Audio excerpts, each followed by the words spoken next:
This is Adam, and he suffers from gout. Try Urol. It helps to prevent crystallization of uric acid crystals in gout therapy.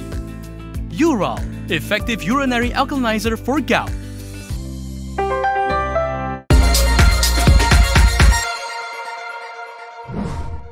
Hello, I'm Camelia. Welcome to KiniNews. A Terengganu PAS leader has come to Sanusi's defense. This was over the issue of Sanusi swatting a youth with a piece of paper. A PAS leader has defended Kedah Menteri Besar Muhammad Sanusi Maknor's act of swatting a youth with a piece of paper.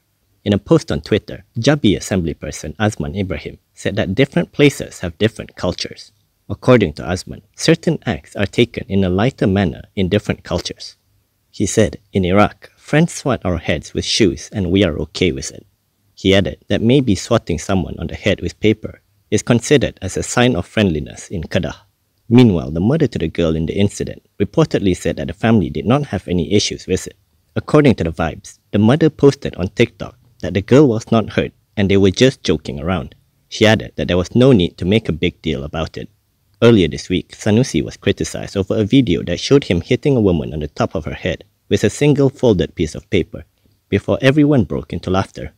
Sanusi defended his act, saying he was jokingly reprimanding the student for being tardy by submitting a request for aid just a day before she was due to enter the polytechnic.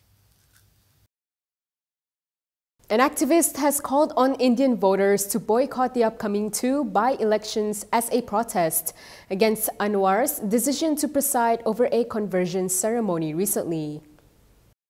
Activist Arun Dorasamy has started a movement to urge Indian voters to boycott Pakatan Harapan and BN during the upcoming Pulai and Simpang Jeram by-elections on September 9th.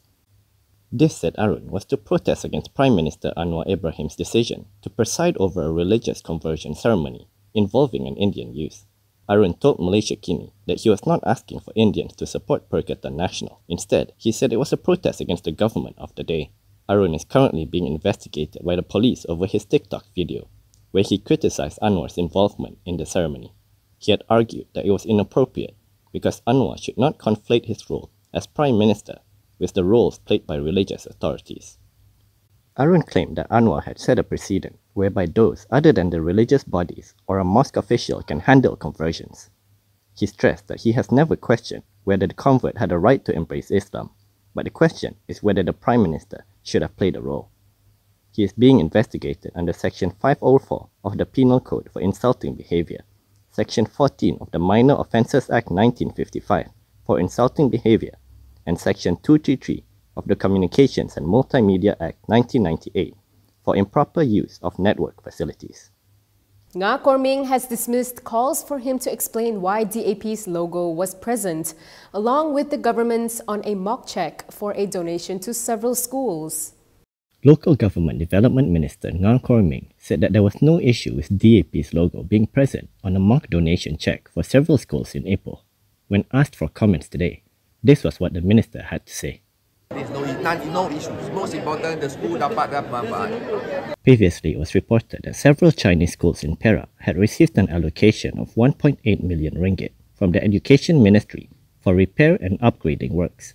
Photos of the event showed the government's logo along with those of DAP and Pakatan Harapan's on the mock checks.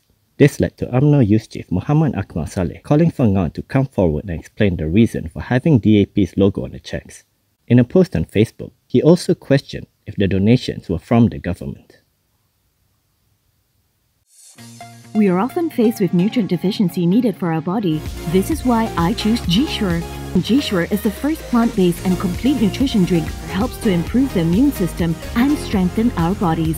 It has to be Good Morning G-Sure. The government will not be repealing SOSMA. According to Ramkarpal Singh, they will instead improve the law by introducing several amendments. Deputy Minister in the Prime Minister's Department for Law and Institutional Reform, Ramkarpal Singh, said that the government has no intention to repeal the Security Offences Special Measures Act, or SOSMA, which allows for detention without trial for 28 days. When asked if there are any plans to abolish SOSMA today, Ramkarpal said that it's not in the pipeline, but the government instead aims to improve the law by introducing several amendments in stages. He told reporters that the ministry has completed the groundwork in reviewing the act. which included engagement sessions with stakeholders. Ramkarpal elaborated that while there is no timeline set for the review, they plan to bring the proposals from the engagement sessions to the Cabinet soon. He added that there are two main proposals for improving SOSMA. Of course, kita ada sekarang melihat kepada beberapa aspek dalam SOSMA. Satu aspek adalah jamin, question of bail. So that itu adalah isu yang kami sedang looking into now. Tapi repeal memang totally out of the picture. The repeal is not in the pipeline, tapi we are looking at improvements, penambahbaikan. While the government has said it was planning to review SOSMA provisions, human rights activists have been pushing for a complete repeal. Last month, about 100 family members of 69 SOSMA detainees launched a hunger strike outside the Sungai Buloh prison to demand the release of their family members who are currently in prison without trial. About 34 detainees are reportedly being held at Sungai Buloh, while the remainder are in Alostar, Kedah. Swatch has been given leave to challenge the government's raid and seizure of their Pride collection watches. The Kuala Lumpur High Court this morning granted leave to Swiss watchmaker Swatch to commence its legal challenge against the nationwide raid and seizure of the company's Pride collection timepieces. Judge Amarjit Singh allowed the judicial review leave application by Swatch Group Malaysia over the Home Ministry's raid and seizure between May 13th and 15th. This was following no objections to the judicial review leave application by the Attorney General's chambers. The court will fix a separate date to hear oral arguments on the merits of the judicial review and also fix September 6th for the case management of the legal action. The filed legal action targets 4 respondents, including the Home Minister, the Home Ministry's Chief Secretary, the Ministry's Enforcement Division Secretary, and the federal government. Swatch had filed the judicial review leave application on June 24th. Among others, they are seeking an order to quash the seizure notices over the raids conducted between May 13 to 15, an order to compel the 4 respondents to return the 172 timepieces within 5 days of the order date, as well as damages, which include those of exemplary and aggravated nature. Azalina has come forward to defend Zahid from calls to resign and instead called for the party to change the way they work and mobilize for campaigns. UMNO Information Chief Azalina Osman Said has defended BN Chairperson Ahmad Zaid Hamidi from internal calls for his resignation following BN's poor performance in the recent state polls. In a post on Facebook, she said while it is easy to point fingers at Zaid for BN's losses, there are institutional changes that must be made for the coalition's future. She said the party needed to change the way that they work and mobilize in campaigns. Azalina said BN must admit that they are facing a knowledge deficit and mastery of digital platforms at a time when their opponents are spending without limits on the same platforms to influence votes. She highlighted how there are no rules or laws that can restrict the opponent's propaganda without limits that are shared with a large amount of funds on digital platforms, as the platform providers are based overseas. Moving forward, Azalina said BN must be ready to transform into a party that is more technologically savvy, and the government as a whole must also be more prepared with tactics to fight the online psychological warfare. She also called for collective responsibility within BN and pointed out that there were no objections raised when BN announced its decision to field 108 candidates in the 6 states, rather than focus on fewer but easier seats to win.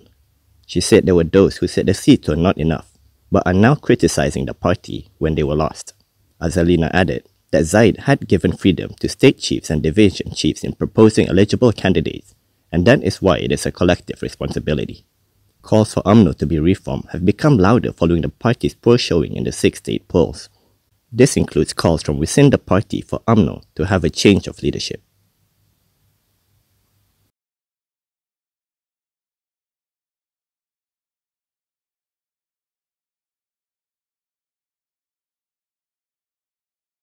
And that is all from me today. For more stories, you can go to Kinitv.com. You can also follow us on Instagram, Twitter, YouTube, and Facebook for the latest news updates.